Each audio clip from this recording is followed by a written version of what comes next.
আমি কি কম আমি আমাৰ ঘৰ চক দে বলক আমি কেনেকে সোমাই আছো কি দেখিব আপোনালোকে নিজে চালে গম পাব আমি কেনেকে আমাৰ এতিয়া এডাল খৰি নাই ভাত খাবৰ কাৰণে চাউলটো দিছে আমাক চাউলটো দিলেতো আমি কেঁচাই খাব পাৰিম নেকি বনাব লাগিব আমাক কালি ৰ'ব গেছ দিলে আমাক কালি আপোনাৰ হেৰিয়া দিছে এইজন কি আছিলে আপোনাৰ মই পাহৰিছো নহয় গেছটো ৰাতি তেওঁলোকে পইচা ভৰাই দিলে তেওঁলোকে গেছটো ৰাতি আনি দিব নোৱাৰিলে কেঁচা খৰিয়ে ভোজ বনালে ভোজ বনাই তেনেকে খালো কিন্তু আপোনাৰ জাষ্ট ইমানকেইটা খিচিত মানুহ পেট ভৰে নেকি ইমানকেইটা খিচিৰি দি পিনি গোটেই দিনটো ৰখাই দিলে আমাৰ মাইকী মানুহ গৈ আপোনাৰ গোটেই চুবুৰীটো গৈ পিনি আপোনাৰ তাত বহি থাকিলে তাৰ মানুহে এনেকুৱা কৰিলে আমাক হেয় জ্ঞান কৰিলে মানে আমি এইটো লাষ্টত এইটো সুধিছো যে আমাক এটা চাবি দিয়ক ৰচৈ ঘৰ চাবিটো দিয়ক আমি ৰচৈ ঘৰ চাবিটো যদি পাই যাওঁ আমি আমাৰ নিজে বনাই খাব পাৰিম মই ঘৰত আপোনাৰ এই আহক মই নাও সঠিক দেখুৱাই দিম মোৰ নাও ৰচৈ ঘৰটো বন্ধ কৰি থৈছে তাৰপৰা সুধিলো তাতে দুজনমান দলৰ কৰ্মী ক'লে যে দুজনমানে ক'লে যে ৰচৈ ঘৰ এতিয়া ভাত নাই খিচি দিছো নাই তহঁতক খাবলৈ খিচি যে আমি তেতিয়া ক'লো যে মই ঘৰত কাম কৰি আছিলো মই খিচি খাবলৈ নাপালোৱে তেতিয়া বন্ধটো কিছুমান মুৰব্বী ধেৰ আছে আৰু সেই মুৰব্বীসকলে আপোনাৰ বন্ধ কৰি দিলে মানে বানপানী যেতিয়া হয় মানুহৰ অশেষ সমস্যা আহে সমস্যা হয় সৃষ্টি হয় সমস্যা কৈ শেষ কৰিব নোৱাৰে তেখেতলোকৰ যিটো কেম্পত তেখেতলোক আছে এতিয়া ঘৰৰ পৰা গৈ কেম্পত আছে কৈছে যে যিটো ৰন্ধন ঘৰ সেইটোকে আমাক বন্ধ কৰি দিছে তেখেতলোকক খুলি দিয়া নাই খুলি নিদিয়াৰ কাৰণে কিন্তু চাউল পাতি ৰচদ পাতি দিছে বনাই খাবলৈ ৰ'ব আপোনালোকেতো সেইখিনি ঘৰটো বনাই খাব নোৱাৰিব এতিয়া আপোনাৰ বিশেষকে আমাৰ ঘৰ থাকিলেও আপোনাৰ খৰি নাই এইটো কি হ'ল এইটো ফাটিছে এইটো কি আছিলে মাথাউৰি আছে এই মাথাউৰিটো মানে এনেকুৱা এইবাৰ সেনেকে এইটো এনেকে বান্ধিব বান্ধি দ্বিতীয়বাৰ আপোনাৰ এনেকুৱা কৰিব ইয়াত ব্লক এটা জাপিব এতিয়া আমাক ঠিকাদাৰ কৰিব মানে এইখন কি নদী এইখন কলিয়াপানী অলপ কলিয়াপানী নদী যিখন নদীৰ মাথাউৰি বাগৰি বা মাথাউৰিটো য'তে ত'তে যধে মধে বনাই দিয়াৰ কাৰণে পানী সোমাই গ'ল এতিয়া মাথাউৰি এইটো বহুত কোটি টকাত বনাইছিলে আৰু এইটো এতিয়া ফাটিছে ন এতিয়া ডাইৰেক্ট তল গৈছে চাব ব'লক সেইফালে আগলৈ গৈ থক চাব তল গৈছে আৰু দেখিব আপুনি আমাৰ জনসাধাৰণ কেনেকুৱা হৈছে আমাৰ জনসাধাৰণ আপোনাৰ এনেকুৱা কষ্ট পাইছে তাত আকৌ ৰ'ব আপুনি এটা কথা কওক মাথাউৰিটো বনাইছে ঠিক আছে মাথাউৰিটো পানী হ'ব কাৰণে বনাইছে নে নহ'ব কাৰণে বনাইছিলে কিন্তু এতিয়া আকৌ এইবছৰ পানী বেছিহে হ'ল কিয় হৈছে এইটো ৰাইজে বিচাৰ কৰিব এজন সৰ্বসাধাৰণ লোকে কৈছে তেওঁলোকৰ বহুত ৰাজনীতি জ্ঞান নাই কিন্তু আপোনালোকৰ দৃষ্টি আছে আমাৰ দৃষ্টি আছে গতিকে আৰু আমাৰো এটা মানৱীয় কথা ক'ব পাৰো আমি লাগিলে আমাৰ আপোনাৰ যিয়ে নকওক আমাক আমি মৰিলেও পানী শুকাইছে নাই অলপ অলপ পানী আজি ৰৈছে অলপ ৰৈছে ন আজি ৰৈছে যদি আকৌ আজি গধূলি বৰষুণ দি দিয়া কালিলৈ আৰু আমাৰ বিপদ হ'ব আমাৰ এনেকুৱা হৈছে খোৱা মোৰ ঘৰ চক আপুনি এয়া দেখুৱাই দিছো খোৱা মোৰ ঘৰ মই কেনেকে আছো চক আৰু সেয়া দেখিছেনে দাদা এইটো মাথাউৰিত এতিয়া হেৰি দি থোৱা আছে এডাল এইটো মাথাউৰি পানী বাগৰি গ'ল চাই থাকক সেইফালে এই ছোৱালীজনী লাগি ধৰিছে এয়া মাথাউৰিত পানী বাগৰি গ'ল কি মাথাউৰি বনাইছিলে নাজানো আৰু আপোনালোকে ইয়াত চেপা শুকা পাতিব পাৰিব আপুনি কোনফালৰ পৰা আহি আছে ৰাস্তালৈ কেলে আহিছে চাবলৈ পানী সোমাই গ'ল কিবা কিবি মানে কিন্তু দিনটো খপি আছো খাবলৈ পোৱা নাই কেলে পোৱা নাই স্কুলতে আছো আজি দিনটো চাহ অকণো খাবলৈ পোৱা কেলে পোৱা নাই নাজানো এতিয়া পানী সোমোৱাবহে নাপায় আপুনি কেলে নাপাব চবকে দি আছে বুলি শুনি আছো ইমান মানুহ আহি আছে দি আছে দিয়াটো দিছে আমি তাৰমানে নাপাওঁ আজি দিনটো বহি আছো কেলে পোৱা নাই চাহ খাবলৈ সেইকাৰণে খঙতে গুচি আহিলো ইলিপৰ চাহলো আমি নললো গুচি আহিলো কেলে নললো তাৰমানে আমি বেয়া লাগিলে অকণমান মানে বহুত সমস্যা থাকে যেতিয়া বানপানী হয় ইমানেই ডাঙৰ সমস্যা হয় যে মানুহৰ সমস্যা সমাধান কৰিব নোৱাৰি আৰু সমাধান কৰিবৰ কাৰণেও চৰকাৰৰ প্ৰশাসনৰ কোনো পৰিকল্পনা সুদৃঢ়ভাৱে কৰা নাযায় আৰু আপোনালোক কঠীয়া পাইছিল নাই কঠীয়া পাইছিলো সোমাই আছে বাচিবনে বাচি নাবাচে কঠীয়া নাবাচে আৰু এই অঞ্চলত হাজাৰ হাজাৰ হেক্টৰ কৃষিভূমি এতিয়া ধ্বংস হৈ গৈছে আৰু যিবিলাক মাটিত ধান ৰোৱা নাছিলে সেইবিলাকৰ কাৰণে যিবিলাক কঠীয়া আছিলে কঠীয়াও একেবাৰে শেষ হৈ গৈছে আপোনালোকে কি কঠীয়া লগাইছিলে হয় ৰঞ্জিত আৰু চনম আছে আপোনালোকৰ সেইটো আপোনালোকৰ ঘৰ নি কঠীয়া কি হ'ল কঠীয়া শেষ আকৌ পাৰিব নহয় আকৌ ক'ত পাৰিলে আৰু ৰুবলৈ সময় আছে ৰঞ্জিততো সময় নাই আপোনাৰ বৰধান নকৰে কেলে বৰধান কেলে নহয় শেহতীয়াকে মানে আমি দেখিছো ন ভাদ মাহতো কঠীয়া ৰুব পাৰে নহয় কিছুমান ধান সেইবোৰ নহয় ন মানে কি হয় বৰধানৰ খেতি আগতে আছিলে কিন্তু বৰধানৰ যিটো প্ৰডাকশ্যন ৰঞ্জিত বা মাছুৰীতকৈ বহুত কম। সেইকাৰণে মানুহবিলাকে আমাৰ এই গোলাঘাটত বৰধানৰ খেতিটো একেবাৰে কৰিবলৈ কমাই দিলে, যিহেতু উৎপাদন কম হয়, জাহিঙীয়া ধানৰ উৎপাদন কম হয়, পশ্চাদভোগ ধানৰ উৎপাদন কম হয়, কিন্তু শেহতীয়াকৈ ৰুব পাৰি। গতিকে যিহেতু কঠীয়াৰ মানে কালচাৰটো এৰি দিলে, এতিয়া অকল ৰঞ্জিত আৰু মাছুৰী ধানকে ভিত্তি কৰি কঠীয়াবিলাক কৰা হৈছিলে। কিন্তু যিহেতু এতিয়া সময় গুচি গ'ল, এতিয়া খেতিয়কে কেনেকৈ খেতি কৰিব এইটো ডাঙৰ কথা। কঠীয়া দিব নেকি? কঠীয়া দিব বুলি কৈছে বাৰু, দিয়া নাই নিদিয়া নাই। ক'ৰ পৰা দিব? কঠীয়া দিবলৈতো পাৰি থ'ব লাগিব। নাজানো ক'ৰ পৰা দিয়া। কঠীয়া দিলে খেতি কৰিম। নহয়, কঠীয়া দিবলৈ হ'লেতো পাৰি থ'ব লাগিব ক'ৰবাত। নাজানো, কঠীয়া দিবলৈ হ'লে পাৰি থ'ব লাগিব। কঠীয়া পাৰি থৈছেনে নাই কোনোবা এখেতসকলৰ কাৰণে? পানী হ'লেতো মাছ হয়, মাছ পাইছে নাই? মাছ ক'ত পাব? হয়, এইটো বুবুনি কাঢ়ি আছে মাছ। পাতি থৈছোঁ, সেয়া চাব পাৰে। মাছ নোসোমাই, কিন্তু পানীহে সোমাইছে। এইটো কেনেকৈ? বুবুনিটো কিহৰ বুবুনি? এইটো কালভাৰ দিছে আপোনাৰ। এইটো মাথাউৰি বনাইছিলে, পানী নিদিয়া বন্ধ কৰিছিলে, কিন্তু পানীটো এতিয়া আপোনাৰ নদীৰ পৰা মাথাউৰি নদীৰ কাষত মাথাউৰি বনাইছে আৰু কালভাৰ্ট দিছে। হয়, নদীত মাথাউৰি বনাইছে আৰু কালভাৰ্ট দিছে। এইটো কেনেকুৱা কনচেপ্ট? মানে মাথাউৰিটো এইকাৰণে বনোৱা হয় যাতে পানী আহি গাঁৱত সোমাব নোৱাৰে, কিন্তু তাত যদি কালভাৰ্ট দিয়ে, দিলে চুইচ গেট দিয়ক। হয়, এইটো কেনেকুৱা কনচেপ্ট বিশেষজ্ঞসকলে ক'ব। মই কিন্তু কোনো দুনিয়াত মই দেখা নাই। দেখিছে নেকি আঁতৰি কেতিয়াবা? হা, দেখিছে নেকি? মানে চাওক, মাথাউৰি দিয়া হয় যাতে পানী নোসোমায়, বাঢ়নি পানী। কিন্তু যদি তাত কালভাৰ্ট দি দিয়া যায়, কেইটা কালভাৰ্ট আছে ইয়াতে? এইটো গোটেইটো হয়তো মোৰ ভুল হ'ব পাৰে, কিন্তু কনচেপ্টটো কি বুজি পোৱা নাই। কিন্তু ইয়াতে এটা কালভাৰ্ট আছে, এইটো চাওক, এইটো ভাগি সোমাই আহিছে, এইটো ভাঙিব আৰু ভাগি সোমাই আহিছে কালভাৰ্টটো দিয়াৰ কাৰণে। মাথাউৰি এইকাৰণে বনোৱা হয় যাতে পানী নোসোমায়। আৰু যদি তাত কালভাৰ্ট দি দিয়ে কি কথা আছে? মানুহৰ পৰা ৰক্ষা কৰিবৰ কাৰণেতো মাথাউৰিটো বান্ধে। কালভাৰ্ট যদি দিয়ে বিপদ হ'ব। হয়, বিপদ হ'ব। পানী সোমাই যাব, এতিয়া সোমাই আছে। মইতো মাছে বুবুনি কাঢ়িছে বুলি ভাবিছিলোঁ। গতিকে এইটো আপোনালোকে চিন্তা কৰক, বা যদি কিবা ইঞ্জিনিয়াৰিং ইয়াতে আছে সেইটো ক'ব, মোৰ ভুল হ'ব পাৰে। কিন্তু ইয়াৰ এইখন কলীয়াপানী নদীত যিটো মাথাউৰি বনোৱা হৈছে কোটি টকা খৰচ কৰি, ইয়াত কিন্তু কালভাৰ্ট দিয়া হৈছে। আপোনাৰ কি হ'ল? মানে ঘৰত পানী গোটেই সোমালে, ভঁৰাল পৰিলে। ভঁৰালত মানে পানী বাহিৰে মানে খহি গ'ল গোটেই। তাৰপৰা গৈ ভঁৰাল একেবাৰে বহি ধান গোটেইখিনি ওলাই গুচি গ'ল। ভঁৰাল ওলাই গুচি গ'ল? ধান লাগিছিল। আপোনাৰ নদীৰ কাষতে আছিলে? নদীৰ কাষতে আছিলে। চাওঁচোন বাৰু। ভঁৰালটো ক'ত আছিলে? ভঁৰাল কি এইফালে এইটো ধান খাইছে, এইখিনি মাছ হয়, এইটো বহি গ'ল। চোৱা, এইখিনি মাছ এইটো গুচি গ'ল ধান। এই তলটো গুচি গ'ল, ধান ক'ত আহিব? এই আচ্ছা, গোটেই ধান খহি গুচি গ'ল। ধান খহি গুচি গ'ল, খহি গুচি গ'ল। আচ্ছা ৰ'ব, এতিয়াতো আপোনাৰ গোঁসাই ঘৰ আছে নহয়? গোঁসাই ঘৰ আছে। আপুনি নাম ধৰ্মৰ মানুহ? নাম ধৰ্মৰ মানুহ। আপুনি এতিয়া কি হ'ব? গোঁসাই ঘৰত জ্বলাইছে নাই? না জ্বলোৱা, ক'ত জ্বলাব? পানী সোমাই গ'ল, কেনেকৈ জ্বলাম? ভিতৰততো সোমোৱা নাই? ভিতৰলৈকে এনেকৈ ভিজি গ'ল। হ'লেও যিমান যি বানপানী নহওক, আপুনি গুৰুজনাক আৰু গুৰুজনাক নহ'লে কালি ঘূৰি গুচি গ'ল, বহি গ'ল। বহিব নোৱাৰো যেতিয়া, হেৰি কৰিব নোৱাৰো, কি কৰিম এতিয়া? ভিতৰত জ্বলাইছে নাই? ভিতৰতে ধুব গছ জ্বলাইছোঁ। ভিতৰতে ধুব গছ জ্বলাইছোঁ। গোঁসাই ঘৰ একেবাৰে পানী তলত ডুব গৈ আছে যে চাকি জ্বলাব পৰা অৱস্থা নাই। পানী সোমাও ভিতৰত আপোনাৰ? পানী সোমাও, সেয়া হয় নেকি? আচ্ছা ৰ'ব, আপোনাৰ কঠীয়া কি হ'ল? সেইটো কঠীয়াটো এটাই নাই। কঠীয়া দিব নাই এতিয়া চৰকাৰে? কঠীয়া দিয়ে নিদিয়ে, চৰকাৰে জানিব। এতিয়া নিদিলে খেতি নকৰোঁ আৰু। নিদিলে নকৰে? দিলে মানে কৈ মানে নিদিলে নকওঁ, পইচা পাতি নাই, ক'ৰবাত কিনি খাম? ধান কাল গ'লে ধান বিক্ৰী লৈ হেৰি কৰিবলৈ। কঠীয়া পাৰিছিলে আপুনি? কঠীয়া 4টা মাটি পাৰিছোঁ। 4টা? যিহেতু কেইবাদিন হৈ গ'ল? ৰঞ্জিতে গোহালিটো নহয় জানো? গৰুবিলাক ক'ত? গৰু হেৰিয়াত বান্ধিছোঁ।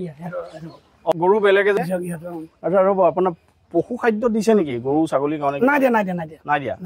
পশু খাদ্য কোনো ইয়াতে পোৱা নাই। মই বাৰম্বাৰ কৈ আছো প্ৰতিটো ভিডিঅ'তে যে মই জানো বানপানীত বহুত মানুহৰ সমস্যা হয়, সকলোৰে সমস্যা সমাধান কৰিব নোৱাৰি, কিন্তু মিনিমাম পশু খাদ্যটো দিব পাৰি নে কি কয়? পশু খাদ্য কেইটাওতো দিব পাৰে চৰকাৰে? নাই দিয়া। দিয়াটো দিছোঁ, নিদিলে আকৌ নাদি বুলি আপোনাৰ গোঁসাই আছে? বহি গ'ল। মই সেইকাৰণে দৰ্জা হেৰি ৰাস্তা বন্ধ কৰি থৈছিলোঁ, মানুহ আহিব কাৰণে নিলোঁ। মই 5 পানী ওলাইছোঁ। এই জেগাটোৰ নাম যে বকলাই, এই চুকটোত মই চাপৰিছোঁ বুলি কয়। বকলাই চাপৰিছোঁ? কি পঞ্চায়ত আপোনালোকৰ? এইটো চনুৱানী পঞ্চায়তটো কি? কলীয়াপানী পঞ্চায়ত? কলীয়াপানী পঞ্চায়তৰ বকলাই চাপৰি চুকত আছোঁ। চাপৰি চুকত ঘৰে ঘৰে পানী এতিয়া, আৰু মানুহৰ সমস্যা আৰু মানুহৰ আলাই আথানিৰ ইয়াৰে কোনো সীমা সংখ্যা নাই। আহিলোঁ তেতিয়া দেই। আমি একো দিব পৰা নাই আকৌ দেই, মাত এষাৰ দিছোঁ। গোলাঘাট জিলা অনুসূচিত জাতি ছাত্ৰ সন্থাৰ ফালৰ পৰা আহিছোঁ। আপোনালোকক আমি কিছু সামান্য খোৱা বস্তু আপোনালোকক যোগান ধৰিছে পানী আছে পানীৰ মাজত পানী দিব লাগে তুমি সেইটো এটা বানপানী পানীৰ মাজত পানী দিব লাগে নে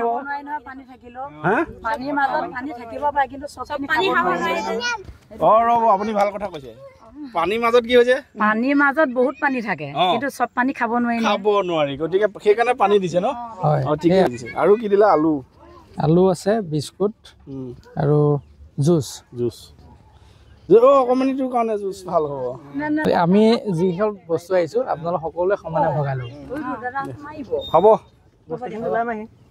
বানপানী হ'ব ৰিলিফ পাম সেইটো ডাঙৰ কথা নহয় ডাঙৰ কথাটো হ'ল যে সমস্যাটো সমাধান লাগে হয় নহয় কাৰণ ৰিলিফে আমাৰ আপোনালোকক কোনো মানে হেৰি কৰিব নোৱাৰে ক্ষতিপূৰণ দিব নোৱাৰে ধান খেতি কিমান নষ্ট হৈছে হয়নে নহয় আৰু ঘৰৰ যেতিয়া ফাউণ্ডেশ্যনটো আপোনালোকৰ খহি যায় কোমল হৈ যায় তেতিয়া গোটেই ঘৰৰ মানে হেৰিটোৱে ভাঙি যায়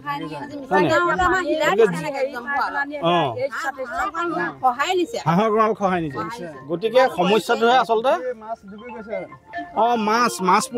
মাছ পোনা চৰকাৰে দিয়ে নিদিয়ে নাজানো কিন্তু মই ভাবিছোঁ যে মাছ পোনা দিয়া উচিত পুখুৰীটো ডুবি গ'ল বানপানীৰ সময়ত আটাইতকৈ ডাঙৰ সমস্যাটো হয় খোৱা পানী কাৰণ টিউবৱেলবিলাক ডুব যায় চৰকাৰী পানী পায় নাই চৰকাৰী পানী পাওঁ কিন্তু টেপটো তল গৈ আছে চৰকাৰী পানীৰ যিটো যোগান আছে জল জীৱন মিছনৰ হওক বা অন্য যোজনাৰ পানী টেপবিলাক ডুব যায় ফলস্বৰূপে খোৱা পানীৰ খুব সাংঘাতিক অসুবিধা সৃষ্টি হয় আৰু খোৱা পানী অসুবিধা হয় কাৰণে যদি বেয়া পানী খাই দিয়ে বেয়া পানী খোৱা নাই এতিয়া মোৰ ৰাস্তাটো বনাওঁতে মোৰ টেপটো ভাল কৰিবলৈ ক'লো ভাল কৰি নিদিলে আজিলৈকে মোৰ টেপৰ কামৰ পানী অকণ ওলাই মোৰ হয় নেকি এই ৰাস্তাটোৰ কাৰণে টেপটো মাথাইটো বান্ধোতে মানে মোৰ পানীটো ইয়াত মানে আপোনাৰ জেগাটো কৈ দিয়ক জেগা এইটো কাৰণে মোৰ টেপ আপোনাৰ গাঁওখনৰ নাম কৈ দিয়ক বকলাই চাপৰি চুকত এইটো ঘটনা হৈছে যে মাথাই বনাওঁতে পাইপ ফালি দিলে পানী যোগান এতিয়ালৈকে পাইপডাল ঠিক কৰি দিয়া নাই গতিকে এইটো কোনে দায়িত্ব ল'ব সেই দায়িত্ব যাৰ আছে দায়িত্ব ল'ব লাগে আৰু গতিকে খোৱাৰ পানী সাংঘাতিক অসুবিধা সৃষ্টি হয় আৰু বানপানী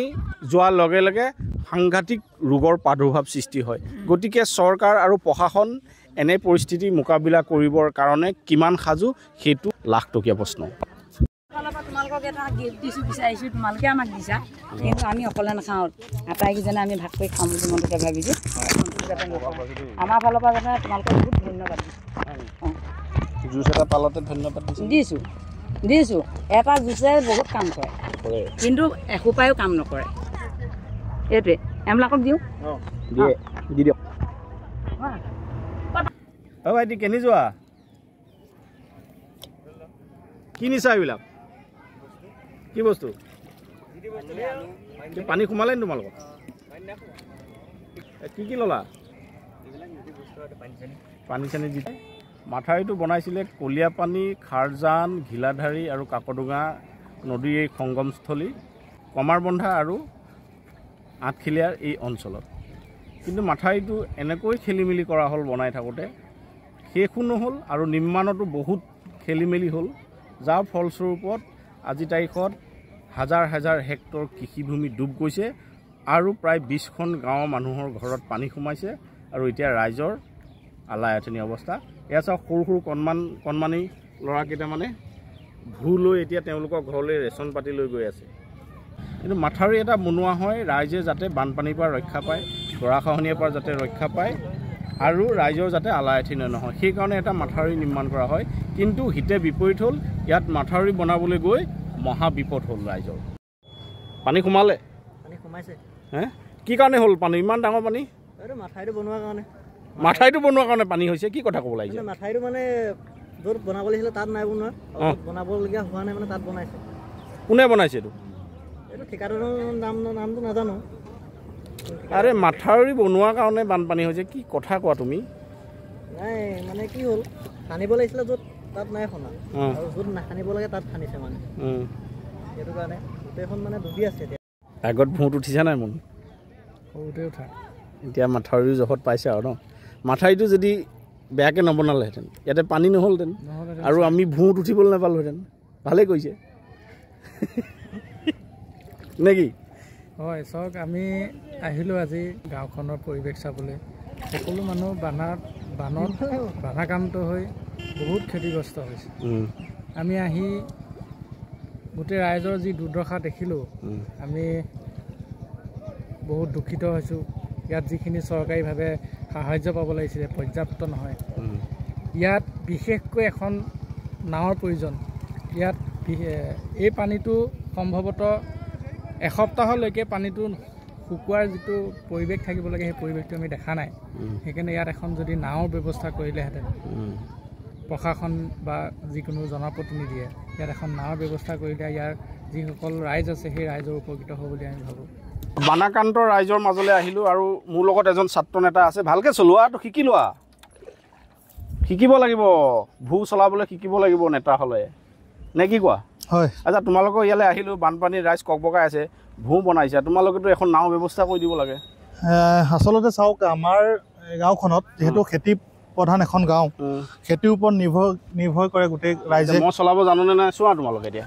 এতিয়া কথাটো হ'ল কি হ'ল, কঠীয়া হ'ব নাই এতিয়া? কঠীয়া কি হ'ব? সম্পূৰ্ণ কঠীয়াখিনি বৰ্তমান এতিয়া পানীৰ তলত আছে। ৰাইজৰ হাহাকাৰ, যিহেতু আগতীয়াকৈ এবাৰ এটা আশ্চৰ্যজনক কথা, চৰকাৰে এটা কোটি টকীয়া এটা প্ৰজেক্ট কৰিছিলে মাথাউৰি বান্ধিবৰ কাৰণে। কোটি টকীয়া প্ৰজেক্ট? কোটি টকীয়া। কি হ'ল মাথাউৰিটো? কোটি টকীয়া প্ৰজেক্ট বৰ্তমান এতিয়া পানীৰ তলত ডুব খাই আছে। তো যদি চৰকাৰে মাথাউৰি বান্ধি বানপানী সমস্যা সমাধান কৰাৰ ব্যৱস্থাত সম্পূৰ্ণৰূপে বিফল হৈছে। এতিয়া কথাটো হ'ল পানীটো ওলাই নোযোৱা হ'ল নহয়। পানীটো কোনোফালে ওলাই যাব নোৱাৰে। মাথাউৰিটো গৈ মানে এতিয়া বিপৰীত হ'ল। মাথাউৰি সম্পূৰ্ণ ডুবিল। আপুনি এনেকৈ চালে গোটেইখন সাগৰেই দেখিব। আৰু এটা এইয়া দেখিছে যে আপুনি, ইয়াতে এয়া আমাৰ অনুসূচিত জাতি হয়, গোটেই গাঁওখনেই আমাৰ অনুসূচিত জাতি ৰাইজে বসবাস কৰে। নাও, চিকিৎসা, পশু খাদ্য এইবিলাক দিছে নাই প্ৰপাৰলি? পাৰ্য অনুযায়ী অলপ অলপ তেওঁলোকে সহায় কৰিছে, নকৰাকৈ থকা নাই। কিন্তু আমাৰ কথাটো হ'ল, আমি যিহেতু চৰকাৰক অনুৰোধ জনাই আছোঁ যে যিমান দিব লাগে। নেতাবিলাকেতো ঠিকেই দি আছে। হয় হয়, নেতা কোনোবা MLA হ'ব, কোনোবা মিনিষ্টাৰ হ'ব, নেতা হ'ব লাগে, নেতাবিলাকে দিব, সেইটো দিছে, এইটো আমি ভাল পাওঁ। কিন্তু চৰকাৰ প্ৰশাসনৰ ফালৰ পৰা দিয়া যিটো ডিউটি আছে যে SDRF SDRFটো এবাৰ আহি পিনি ইয়াতে থকা যিসকল ছাগলীৰ পৰা ধৰি মানুহখিনি আবদ্ধ হৈ আছিলে আনিলে, তাৰপিছত তেওঁলোকে দায়িত্ব সামৰিলে। আমাৰ কথাটো হ'ল, যিহেতু আপুনি দেখিছে ইয়াৰ পৰা প্ৰায় যথেষ্ট দূৰ, সেই 12 ঘৰ মানুহ তাত বৰ্তমান আবদ্ধ হৈ আছে। সম্পূৰ্ণৰূপে কোনোফালে তেওঁলোক আহিবৰ কাৰণে ৰাস্তা নাই। নাওখন দিব লাগিছিল তৎকালে চৰকাৰৰ ফালৰ পৰা এখন নাও দিব লাগিছিল। গোটেই বিশাল পথাৰখন, ইয়াতেতো 20খন গাঁও আছে, ইয়াত অন্ততঃ 3-4খন স্পীড বোট দিব লাগিছিলে। সেই বস্তুটোত সম্পূৰ্ণ চৰকাৰে গাফিলতি কৰিছে। তোমালোকে সংগঠনবিলাকে কেলে বিচৰা? তোমালোকে কৈছা নাই যে ইয়াত আমাক স্পীড বোট লাগে? মইতো প্ৰথম দিনাখনি যেতিয়া পানী হৈছে, তেতিয়া ভূলৈ গৈ সেই ৰাইজৰ খবৰ খাতি লৈছোঁ। তেতিয়াই মই আমাৰ গোলাঘাট অফিচলৈ ফোন মাৰিছোঁ, তেওঁলোকক কৈছে যে আপোনালোকে ইয়াতে নাও যোগান ধৰক। এদিন আহিলে, তাৰপিছত তেওঁলোকৰ কি হ'ল, যিহেতু এটা কথা, চাৰিওফালে কেৱল পানীয়ে হৈ আছে। গোলাঘাটলৈ যাওঁ, সাপ আহিব। চাৰিওফালে কেৱল পানীয়ে হৈ আছে। পানী হৈ থকাৰ কাৰণে হয়তো তেওঁলোকে সকলো ফালে দিব লগা হোৱাৰ কাৰণে দিব পৰা নাই। কিন্তু ইয়াত যিমান ডাঙৰ এখন বিশাল পথাৰ, 20খনমান গাঁও আছে, কিন্তু ইয়াত 2খন অন্ততঃ স্পীড বোট ধৰি আৰু অনবৰতে ইয়াতে SDRFৰ মানুহ থাকিব লাগিছিলে। কল ভূ আৰু সৰু সৰু ল'ৰাকেইটামানক ইয়াৰ মানুহৰ ভৱিষ্যত আৰু ইয়াৰ মানুহৰ বিপদত সেই ল'ৰাকেইটাৰ হাতত এৰি দিব নালাগিছিলে।